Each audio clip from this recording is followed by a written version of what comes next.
என்னம்மா, தூங்கலையா? இல்லம்மா, தூக்கம் வரல. ஏம்மா, என்னாச்சு?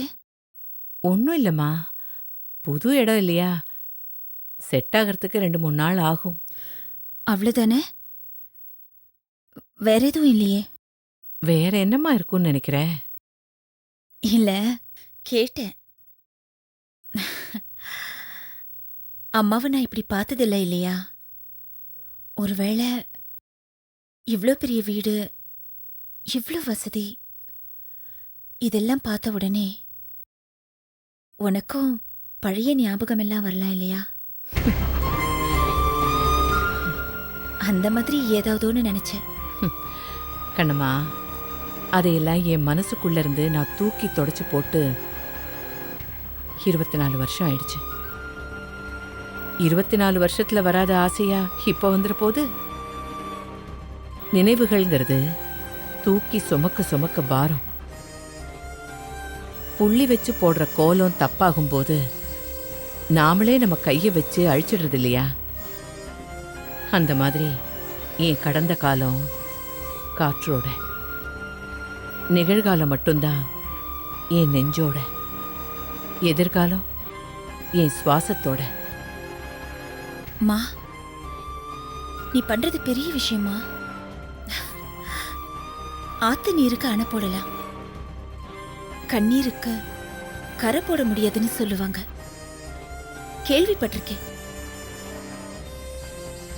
மெத்தைகளை தூக்கி எறிஞ்சிட்டு முள்வேலிக்கு மேல படுக்கிறதுக்கும் ஒரு பக்குவம் வேணுமா?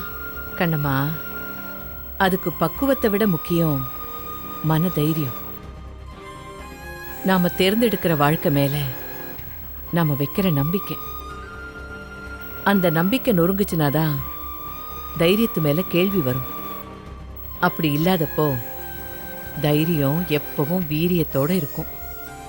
அவ்வளவுதாம்மா. ஆமா, நீ எதுக்காக வந்த? குடிக்க தண்ணி எடுத்துட்டு போக மறந்துட்டேம்மா. திடீர்னு எழுந்த, அதான் இறங்கி வந்தேன். சரி சரி, போடா, போய் தண்ணி குடிச்சிட்டு போய் படுத்துக்கோ. சரிம்மா. ம்.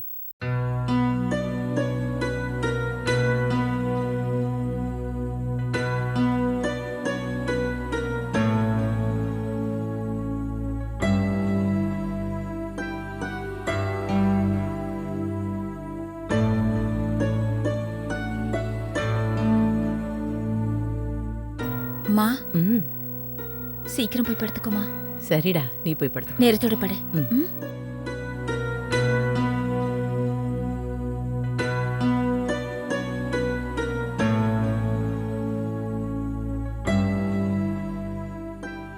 லட்சுமி, ஐயா, என்ன லட்சுமி, மணி என்ன ஆகுது? இவ்வளோ நேரம் தூங்காம இங்கே வந்து உட்காந்துட்டு இருக்க? தூக்கம் எப்படியா வரும்? கிணறு வெட்ட பூதம் கிளம்புன மாதிரி நான் ஒன்று நினைச்சு செஞ்சா அது தேவையில்லாத பிரச்சனையா விஸ்வரூபம் எடுக்குமோன்னு பயமா இருக்கியா? என்ன சொல்ற நீ? கண்ணம்மா காலையில சொன்னாளே, ஆ. என் அண்ணனை பார்க்கணும்னு. மறந்துட்டீங்களா? மறக்கல. ஆனா அதுக்கும் நீ தூங்காம இருக்கிறதுக்கும் என்ன சம்பந்தம்? என்னையே அது உங்களுக்குமா புரியல? அண்ணன் வீட்டுக்கு வந்தப்போ உங்களை யாருன்னு கேட்டாரு. ஸ்னேகாவோட அப்பான்னு சொன்னேன். அப்படின்னா உன் கழுத்துல தாலி கட்டின புருஷன்னு சொல்லு அப்படின்னாரு. என்ன பதில் சொல்றதுன்னு எனக்கு புரியல, மழுப்பிட்டேன். ஓ ஓ, இப்போ இவ போனா அதே கேள்விலாம் வரும்னு நினைக்கிற, அதானே? கண்டிப்பா வரும் இல்லைங்கய்யா. வந்தா இவ என்ன சொல்லுவான்னு நீ எதிர்பார்க்கிற? அதான் குழப்பமா இருக்கு. பயப்பட வேண்டியதுக்கு பயப்படாம இருக்கிறது முட்டாள்தானோன்னு சொல்லியிருக்காங்க. நீ குழம்ப வேண்டிய விஷயத்தெல்லாம் விட்டுட்டு அதையெல்லாம் ஈஸியாக ஹேண்டில் பண்ணிட்டு தேவையில்லாம இப்ப எதுக்கு குழம்புற? என்னைய சொல்றீங்க? ஆமா லட்சுமி, உன்கிட்ட கேட்ட அதே கேள்விய ஸ்னேகாவை கேட்டா ஆமான்னு ஒத்த வார்த்தையில் பதில் சொல்லிட்டு போப்பறா. That's all. முடிஞ்சது பிரச்சனை. 24 வருஷத்து பிரச்சனைக்கு என் கண்ணம்மாவே முற்றுப்புள்ளி வச்சிட போறா. அப்போ அங்க போயிட்டு வந்துடலான்னு சொல்றீங்களா? அது அப்புறம் முடிவு பண்ணும். இப்போதைக்கு இந்த குழப்பத்திலிருந்து நீ விடுதலையாகு. போமா, போய் படு. சரிங்க ஐயா.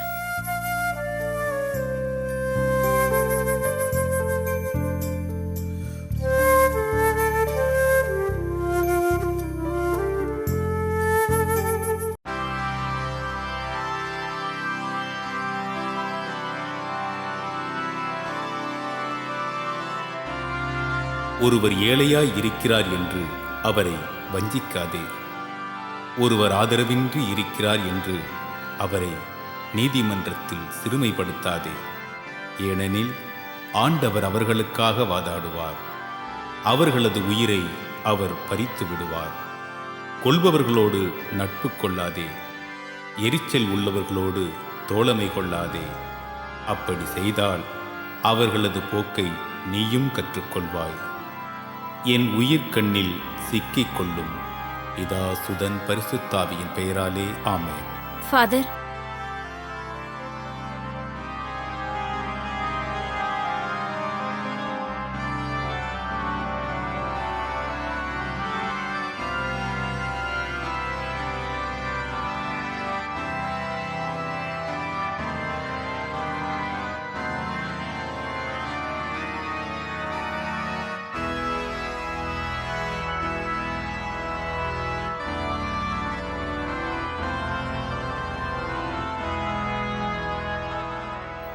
என்ன மத்தாயு, இப்போ உடம்பு எப்படி இருக்கு?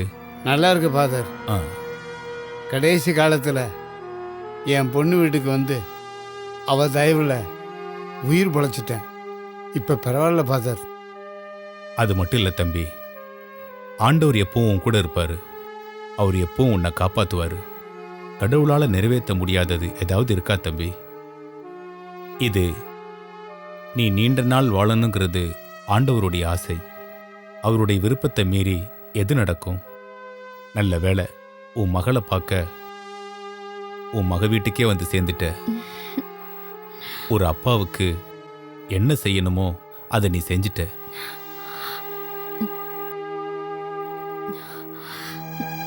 இல்ல ஃபாதர், இது என்னோட கடமை. தெரிஞ்சோ தெரியாமலையோ இது எனக்கு கிடைச்ச மிகப்பெரிய பேரு. நீங்க சொன்ன மாதிரி கர்த்தரோட ஆணை அதுவா இருந்திருக்கும், கர்த்தரோட சித்தமும் அதுவா இருந்திருக்கும். அதுதான் எங்க அப்பாவை என்கிட்ட கொண்டு வந்து சேர்த்திருக்கு. உண்மைதாம்மா, கடவுள் எப்பவுமே அப்படிதான். இந்த உலகத்திலுடைய எல்லா ஜீவராசிகளும் கடவுளுடைய படைப்பு. அந்த படைப்புகளுக்கெல்லாம் உயிர் கொடுத்து வாழ வைக்கிறவர் தான் ஆண்டவர். எந்த நோயா இருந்தாலும் எதுவா இருந்தாலும் அவர் ஆசைக்கு எதிரா, அவருடைய சித்தத்துக்கு எதிரா ஒரு மனிதனுடைய உயிரை எடுக்க முடியாது. உங்க அப்பா மத்தாய்க்கு நடந்ததும் இதுதாம்மா. மத்தாயு, உன்னோட வாழ்க்கையும் நெடுவுலி இருக்கும். கடவுள் உன்னை கைவிட மாட்டார். அதனால தான் எங்கேயோ சுத்திக்கிட்டு இருந்த உன்னை கடைசி காலத்துல உன் மகா காவியா கிட்ட உன்னை கொண்டு வந்து சேர்த்திருக்காரு. காவியா, இதுதாம்மா உனக்கு மிகப்பெரிய பேரு. ஆமாம்மா, உங்க அப்பாவுடைய கடைசி காலத்துல நீதான் அவர் கூட இருந்து அவரை காப்பாற்றணும். இது கடவுள் கொடுத்த பொறுப்பு. நிச்சயமா ஃபாதர். எங்க அப்பா எங்க போனாரு, எங்க இருந்தாரு, எப்படி இருந்தாருன்னு எதுவுமே தெரியாம வாழ்ந்தவனா எத்தனை நாள் இந்த சர்ச் வாசல்லையும் உங்க முன்னாடியும் மண்டியிட்டு அழுதுருக்கேன் ஃபாதர். எப்படியோ ஃபாதர், இப்பதான் நான் நிம்மதியா இருக்கேன். அவருக்கு சொல்லுங்க ஃபாதர், எதை பத்தியும் கவலைப்படாம சந்தோஷமா இருக்க சொல்லுங்க.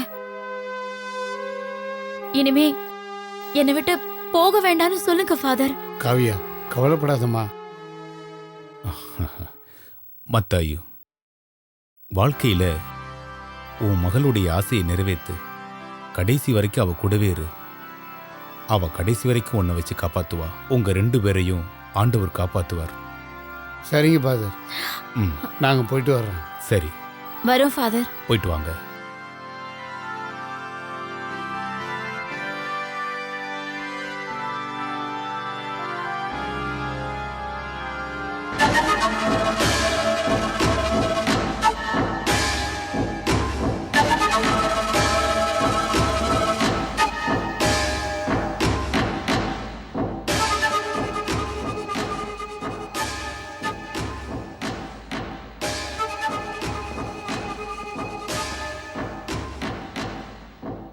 ஹலோ. கணேஷ் சாருங்களா? ஆமாம். ஒரு விஷயம் கேள்விப்பட்டீங்களா என்ன? சார்? அந்த கல்பனா போயிட்டாங்க. அவங்க பொண்ணு அந்த கம்பெனியை டேக் ஓவர் பண்ணிட்டாங்களாமே, அதை சொல்லாதான் தான் சார் ஃபோன் பண்ணேன். யோ, எத்தனை பெரிய ஃபோன் பண்ணி இதையே சொல்லிக்கிட்டு இருப்பீங்க? போடட்டும். போட்டா என்னப்போ? இல்லை சார், உங்களுக்கு தெரியாதான்னு. தெரியும்னு சொல்கிறேன்ல. அவள் ஆஃபீஸ் டேக் ஓவர் பண்ணா வளர்ந்துருவாளா பெருசா? ஏய், கல்பனாவே கண்ணில் விரல விட்டு ஆட்டினவன்டானா இவன்? என்னடா சின்ன பொண்ணுடா அவன். ஐஃபோனை இல்லை சார், நான் ஐயே.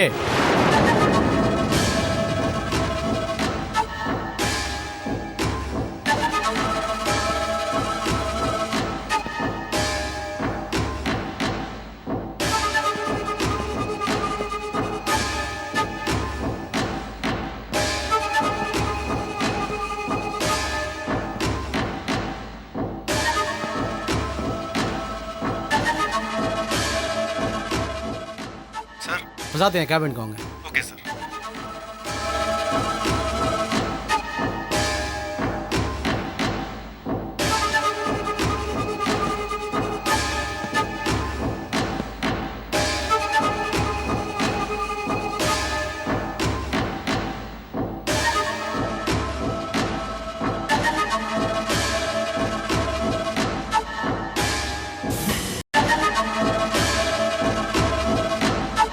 Excuse me sir.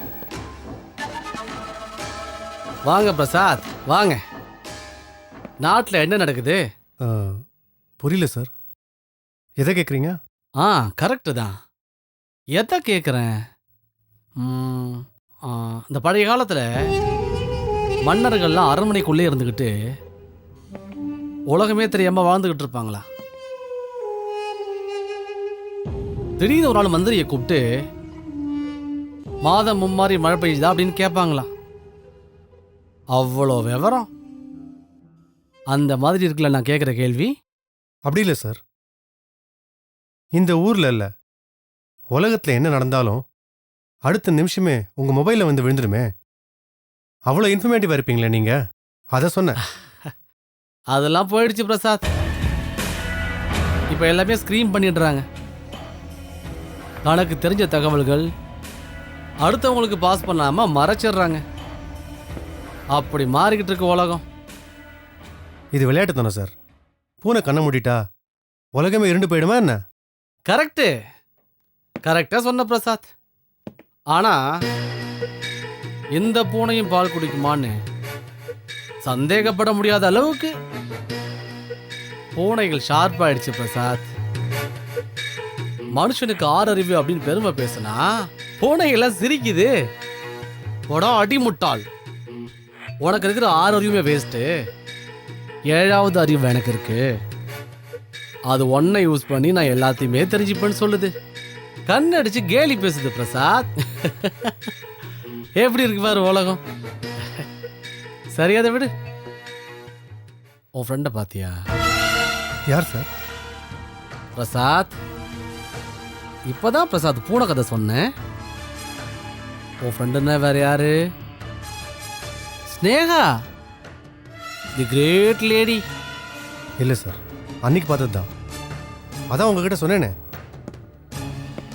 அதுக்கு பிறகு நான் போன பிரசாத் அவ ஆஃபீஸ்க்கு கையில் பொக்கையோட. நம்மக்கிட்ட ஒர்க் பண்ண ஸ்டாஃப் புதுசாக கம்பெனி ஆரம்பிச்சிருக்காளே, விஷ் பண்ணிட்டு வரலாமேன்னு பெருந்தன்மையோட. ஆனால் இன்சல்ட் பண்ணிட்டா பிரசாத். நீங்கள் ஏன் சார் அங்கெல்லாம் போனீங்க? நம்ம குளத்தில் இருக்கிற வரைக்கும் தான் அது நம்ம பூ. அது வாசம் தந்தாலும் வாசம் தரலனாலும். ஆனால் அதுவே வேற இடத்துல இருந்தா அதை நம்ம பூவாவே நினைக்கக்கூடாது, வெறும் புழு. என்ன பண்றது, இந்த அறிவும் தெளிவும் இல்லாம போயிட்டேன். ஆமா, இன்னொரு விஷயம் கேள்விப்பட்டனே. என்ன சார்? மூட வேண்டிய ஒரு கம்பெனிய தூசு தட்டி வாரிசை உட்கார வச்சிருக்காங்களாமே, கேள்விப்பட்டியா? அது வந்து ஆமாம் சார், கல்பனா கன்ஸ்ட்ரக்ஷன்ஸ். ஆ, அதான் போயிருந்தியா நீ? போயிருந்தேன் சார்.